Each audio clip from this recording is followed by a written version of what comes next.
Hati mulai. Selesai. Selanjutnya Ibu akan absen terlebih dahulu. Dari absen tadi terdapat dua orang yang tidak masuk. Ada Sutarto dan ada juga Pandu. Ada yang tahu kemana nih anak tuh? Masuk. Tanpa keterangan? Kenapa? Nggak ada izin, nggak ada ya? Ada. Nah, kalau buat yang rumahnya deket atau tetangganya, minta tolong tanyain kalau misalnya tidak masuk itu harus ada keterangan. Nah, kita akan melanjutkan materi dari pertemuan yang minggu lalu. Kita sudah membahas tentang unsur-unsur yang membangun teks berita. Coba, masih ingat ada unsur apa saja yang membangun teks berita?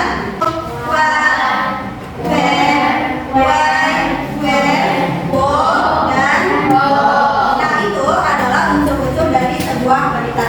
Kali ini kita akan membahas materi selanjutnya, yaitu struktur dan kebahasaan teks berita. Sebuah berita memerlukan kebahasaan dan struktur itu sebagai ciri atau identitas dari teks berita sehingga bisa membedakan teks berita dengan teks yang lain.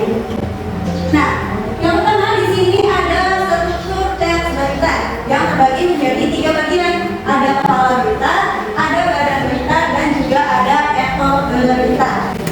Kepala berita ini berisi informasi yang sangat penting, informasi yang sedang dibahas, peristiwanya apa, kejadian di mana, itu ada di kepala berita. Nah, kemudian yang kedua ada body atau badan berita. Ini juga penting, tetapi tidak sepenting yang ada di kepala berita. Kalau body berita itu hanya menjelaskan beberapa bagian yang memang belum ada di kepala berita. Kemudian yang ketiga ada ekor berita.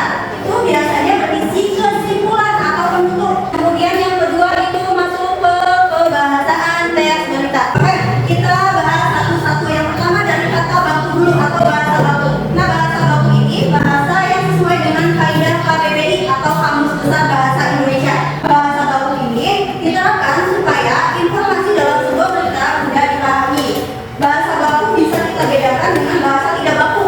Kalau bahasa baku itu bahasa yang KBBI, kalau bahasa baku itu yang tidak sesuai atau bahasa yang kita gunakan sehari-hari. Nah, contohnya misalkan juga contoh apotek dengan apotik. Kalian mana yang baku?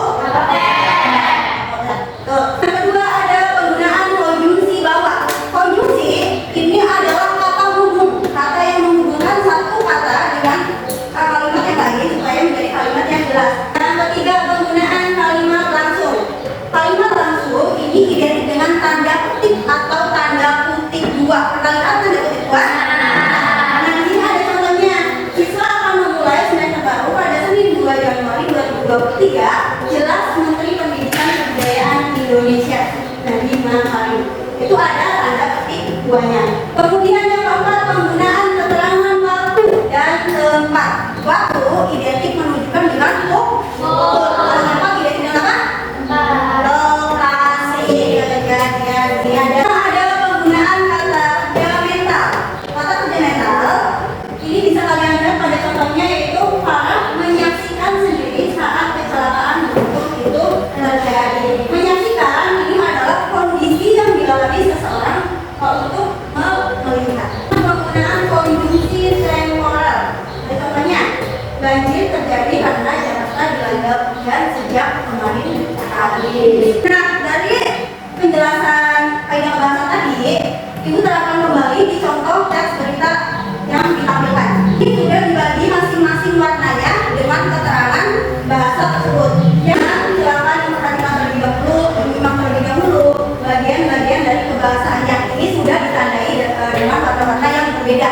Sampai sini sudah paham belum? Ada yang mau ditanyakan tidak? Sudah paham? Nanti ini sudah paham.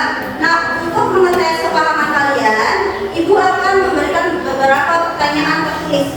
Ibu di sini menyajikan beberapa pertanyaan untuk melatih atau mengingatkan kembali pemahaman kalian terhadap materi yang sudah dijelaskan. Kemudian kalian mencatat jawabannya di buku masing-masing. Ibu kasih waktu kalian 15 menit untuk mengerjakan soal yang ada di depan.